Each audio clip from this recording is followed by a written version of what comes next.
Guys welcome back to Tele Masala. ना उम्र की सीमा और स्टार भारत पे आने वाला एपिसोड है, जो कि आज शुरुआत होती है विधि से होती है। विधि अपनी प्रेजेंटेशन दे रही है। विधि अपनी प्रेजेंटेशन में बताती है कैसे हम पूरे महीने में टिश्यू पेपर ख़राब करते हैं। टिश्यू पेपर पूरे महीने में हम 1 करोड़ रुपये ख़राब कर देते हैं। इस तरह से हमारे पास 30 ऑफिस है और पूरे साल में हम 30 करोड़ रुपये ख़राब कर वेस्ट कर रही है। तो ऐसी प्रेजेंटेशन दे के देव काफ़ी खुश हो जाते हैं और देव ताली बजाता है, प्रशंसा करता है कि उसने कैसे समस्या ही नहीं बताई है, उसका सोल्यूशन भी बताया, उसका समाधान भी बताया है। देव कहते हैं कि ये आसान है लेकिन इतना प्रभावी, काफ़ी ज़्यादा प्रभावी है। ऐसी प्रेजेंटेशन मैंने आज तक नहीं देखी है। देव सभी से समाधान को लागू करने के लिए, देखने के लिए कहता है। विधि ने उसे धन्यवाद दिया। देव मुस्कुराता हुआ वहाँ से चला जाता है। योगेश और कनिका अम्बा से उसकी मदद करने के लिए कहते हैं। अम्बा काफ़ी ज़्यादा चौंक जाती है और उन्हें ताना मारती है कि अब वे उसकी मदद चाहते हैं। योगेश कहते हैं कि इस लड़की विधि ने हमारे साथ आने से सब कुछ बदल दिया है। हमारे जब से ये उस ऑफिस में आई है, सब कुछ देव काफ़ी ज़्यादा बदल गया है। हम देव का एक अलग ही रूप देख रहे हैं। और योगेश कहते हैं कि इस जो ये विधि है, देव विधि पे काफ़ी ज़्यादा मेहरबान हो रही है, काफ़ी ज़्यादा इम्प्रेस हो रही है। तो अम्बा कहती है कि अम्बा सोचती है कि इन दोनों के इस्तेमाल से मैं देव के दिल तक पहुंच सकती हूँ। यह एकदम सही है। दूसरी तरफ आप देखोगे कि विधि कॉन्फ्रेंस रूम से बाहर आ रही होती है। उसकी चाची उसे फ़ोन करती है और विधि को गोल्डन को भी नौकरी दिलाने के लिए कहती है। विधि कहती है कि गोल्डन को अपनी CV ऑफिस में जमा करवा देना चाहिए और अपना इंटरव्यू देना चाहिए। मैं CV की तैयारी के लिए उसकी मदद कर सकती हूँ, लेकिन उसे अपनी क्षमता से ही नौकरी मिलेगी। चाची नाराज़ हो जाती है, काफ़ी गुस्सा हो जाती है। वो कहती है कि तुमने कोई टॉपर होकर काम मिला है, तुम्हें भी तो वैसे ही काम मिला। विधि कहती है कि चाची मैं अभी ऑफिस में हूँ, मैं आपसे बाद में बात करूंगी। विधि ने कॉल काट दिया। देव कहता है कि विधि तभी वहाँ पे देव आ जाता है और वे कहते हैं कि प्रताप चाचा से तुम्हारी बात हुई है। विधि कहती है कि सर ये पर्सनल बातें हैं, क्या पर्सनल बातें हमें यहाँ करनी चाहिए। देव मुस्कुराता है और कहता है कि मुझे बताओ। विधि कहती है कि मैंने बात की थी और आप प्रताप चाचा से मिल सकते हो। देव मुस्कुराता है और उसे धन्यवाद देता है। विधि कहती है कि जैसा कि हम पर्सनल बातें यहाँ पे कर रहे हैं, सर मुझे भी एक पर्सनल बात आपसे पूछनी है। देव कहता है कि हाँ पूछो। विधि कहती है कि मेरी माँ आपसे सिर्फ 5 मिनट के लिए मिलना चाहती है। मैंने उसे ऑफिस में आने से मना कर दिया है, लेकिन वह शाम 5 बजे आपके पास आ सकती है। देव सर कहते हैं कि ठीक है 5 बजे हम मिलते हैं आश्रम में। विधि मुस्कुराती है और वह विमला को फ़ोन करके बताती है कि देव सर मिलने के लिए तैयार है। विमला खुश हो जाती है और वे अपनी बॉस को कहती है कि मुझे 5 बजे कहीं बाहर जाना है, मुझे देव सर से मिलने जाना है।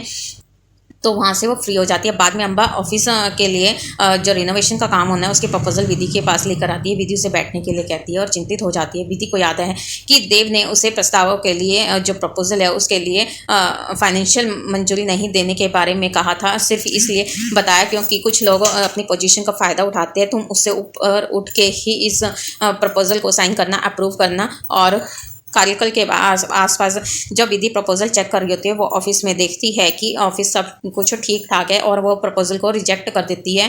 तब अम्बा उससे पूछती है कि क्या बात है। विधि का कहना है कि कोई समस्या नहीं है मैम, यहाँ पे कोई भी प्रॉब्लम नहीं है। अम्बा कहती है कि क्या आपको यकीन है मेरे प्रपोजल में कोई भी प्रॉब्लम नहीं है, तुम अच्छे से जांच सकती हो। विधि कहती है कि मेरा यह मतलब नहीं है, मैं ऑफिस को अच्छी तरह से यहाँ पे सुसज्जित और अच्छे आकार में देख रही हूँ। मैं यहाँ पे कुछ भी टूटा फूटा नहीं है, तो हमें रिनोवेशन की ज़रूरत नहीं है। हम किसी भी चीज़ की मरम्मत तो तभी कराते जब वो टूट जाता है, लेकिन ऑफिस तो काफ़ी अच्छा दिख रहा है। अम्बा गुस्सा हो जाती है और कहती है कि तुम्हारी हिम्मत कैसे हुई, सिर्फ इसलिए कि कुछ अच्छा नहीं दिख रहा है, इसमें बदलाव की कोई ज़रूरत नहीं है। लोग जो है वो उब जाते हैं। तुम्हें कॉर्पोरेट वर्ल्ड के बारे में क्या पता, एक ही चीज़ को बार बार देखते हुए लोग उब जाते हैं और फिर ऑफिस में आना बंद कर देते हैं। अम्बा हर किसी का ध्यान अपनी ओर आकर्षित करती है। वो सभी एम्प्लॉइज़ को अपने पास बुलाती है और कहती है कि आप सभी शानदार दिख रही है, इसलिए आप सभी रोजाना एक ही कपड़े पहनोगे क्योंकि ऑफिस में AC है और आपके कपड़े गंदे नहीं हुए हैं, ख़राब नहीं होंगे, इसलिए इसे केवल यही पहने और कुछ भी नहीं पहने, यही पहन के आओगे। आप जिस भी तरह के घर में रह रहे हो उसको सुधारने की जरूरत नहीं है। अगर आप छोटे घर में रह रहे हो तो आपको बड़ा घर लेने की कोई ज़रूरत नहीं है। तब अनन्या विधि के पास आती है और उसे अम्बा के प्रपोजल के लिए दोबारा से रीलुक देने के लिए कहती है और कहती है अम्बा से टाइम मांगने के लिए भी कहती है। तो कहती है विधि इसमें सहमत हो जाती है और अम्बा से कहती है कि मैम मैं आपका प्रपोजल दोबारा से रीलुक कर लूँगी, आप गुस्सा मत होइए, मैं आपका प्रपोजल दोबारा से देख के इसमें अप्रूव कर दूँगी। बाद में विधि और देव बाल घर में विमला का इंतजार करते हैं। देव विधि को चिंतित पाता है और तो वह उससे पूछता है कि क्या कुछ प्रॉब्लम है। विधि कहती है कुछ नहीं, मैं बस तनाव में हूँ क्योंकि माँ अभी तक नहीं आई है। विधि लड़खड़ा जाती है, इसलिए देव कहता है कि यदि आप अच्छे से झूठ नहीं बोल सकते तो हमें झूठ नहीं बोलना चाहिए। यदि आप शेयर नहीं करना चाहती है तो ठीक है। विधि कहती है कि ऐसा नहीं है। विमला आती है और देव का अभिवादन करती है। वे देर से आने के लिए माफ़ी भी मांगती है। देव कहते हैं कि कोई इसमें कोई बात नहीं है। विमला विधि को बच्चों के साथ खेलने के लिए कहती है। विमला कहती है कि मुझे पता है कि आप सोच रहे होंगे कि मुझे आपसे क्या काम है। वास्तव में मैं आपको धन्यवाद देना चाहती हूँ विधि को नौकरी देने के लिए, और उसके हमेशा हर किसी ने मजाक उड़ाया है। मैं और मेरे पति हम आपके लिए भी आपके जो आपने विधि को समय दिया है, आपने इतना अच्छा उसे समझाया, हम उसके लिए आपके लिए आभारी हैं। देव कहते हैं कि आपको अपने पितृत्व और शिक्षाओं के लिए आभारी होना चाहिए, जो आपने उसे संस्कार दिया आपको उनका आभारी होना चाहिए।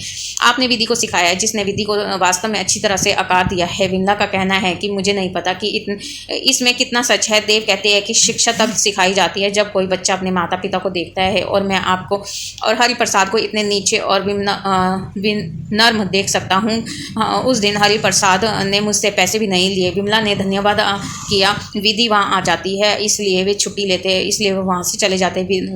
विधि पूछती है कि क्या सब ठीक है। विमला हाँ कहती है। इधर देव घर आता है और सत्यवती अपनी माँ को बताता है कि वह प्रताप सर से मिल सकते हैं। सत्यवती कहती है कि अच्छी बात है। वह देव को एक पत्र देती है जो उसके पिता ने प्रताप को उसके अंतिम दिनों में लिखा था, लेकिन सत्यवती का कहना है कि यह शायद प्रताप के लिए काफ़ी ज़रूरी हो सकता है और वो उसे अंतिम समय दे नहीं पाई। मुझे लगता है कि ये प्रताप के लिए सबसे अच्छा गिफ्ट होगा। तभी प्रिया वहाँ आ जाती है, उनकी बहू, और इस परिवार पे मेरा अधिकार है या नहीं है। इस परिवार पे मेरी सिर्फ एक बेटी ही है, और जहाँ तक मुझे पता है कि विरासत में बच्चों के पास जो जायदाद जाती है ना, तो उसके अनुसार व्यापार उसके पास भी जाना चाहिए। देव चुप है। सत्यवती ने देव को कहा कि तुम अंदर जाओ और तुम्हें भूख लग रही होगी, तुम अपना थक गए होंगे, अपना आराम करो। सत्यवती कहती है कि प्रिया तुम मुझसे 100 बार भी पूछ लो, मेरा फैसला नहीं बदलेगा। रायचंद परिवार का कोई भी लड़की काम नहीं करती है तो तुम भी नहीं करोगी। प्रिया कहती है कि मेरी तो एक ही बेटी है, तो मैं क्या करूं। तब सत्यवती कहती है कि तुम एक और बच्चा पैदा करो और मैं भगवान से दुआ करूंगी कि तुम्हारा लड़का ही हो। तब प्रिया कहती है कि अगर एक लड़की हुई तो तुम मुझे बच्चा पैदा करने की मशीन बनाना चाहती हो। बहुत खूब। इधर विधि इस मुद्दे से लड़ने में मदद करने के लिए भगवान से प्रार्थना करती है। विधि तब देखती है कि उसके पिता आते हैं, इसलिए विधि घबरा जाती है और भावुक हो जाती है। विधि कहती है कि पिताजी मैंने कुछ किया और आपको बताना चाहती हूँ, वरना मैं दोषी हो जाऊंगी। विमला उन्हें दूर से देखते हरिप्रसाद कहते हैं कि मुझे बताओ क्या बात है। तब विधि कहती है कि उस दिन आपने जो मुझे तोहफा दिया था तो आपने गुस्से में फेंक दिया था, लेकिन माँ ने मुझे दोबारा उसे ला के दे दिया था और कहा था तुम इसे अपने ऑफिस में रख लो। और जब मैंने ऑफिस में अपना गिफ्ट खोला तो देव सर ने उसे देख लिया और वे प्रताप चाचा से मिलना चाहते हैं। वे बहुत लंबे समय से उनसे संपर्क करने की कोशिश कर रहे थे, इसलिए मैंने उन्हें हाँ कह दिया है। विधि कहती है कि मैं उन्हें प्रताप चाचा से मिलवा सकती हूँ। हरिप्रसाद सोच में पड़ जाते हैं। और फ्रेंड्स, आज का एपिसोड यहीं पे खत्म हो जाता है। आने वाले एपिसोड में आप देखोगे कि सीमा विधि को बताती है कि वह पास हो गई है, और अब विधि इस बारे में देव को बताती है और कहती है कि उसने कहा था कि अगर मैं अपने रिजल्ट में पास हो जाती हूँ तो मैं पार्टी दूंगी आपको, तो आप आने की कोशिश करेंगे। इसलिए इस रविवार को मैं एक पार्टी दूंगी। और देव सर कहते हैं कि मैं वादा करता हूँ, मैं जरूर आऊँगा। विधि काफ़ी ज़्यादा खुश हो जाती है और दोनों आपस में शेक हैंड करते हैं। तो फ्रेंड्स, आज का एपिसोड यहीं पे ख़त्म हो जाता है। Thank you, have a nice day. Video पसंद आए तो वीडियो को लाइक कीजिए और चैनल को सब्सक्राइब कीजिए। बेल आइकन को भी दबा दीजिए ताकि चैनल पे आने वाली सभी वीडियो की जानकारी आपको मिल सके।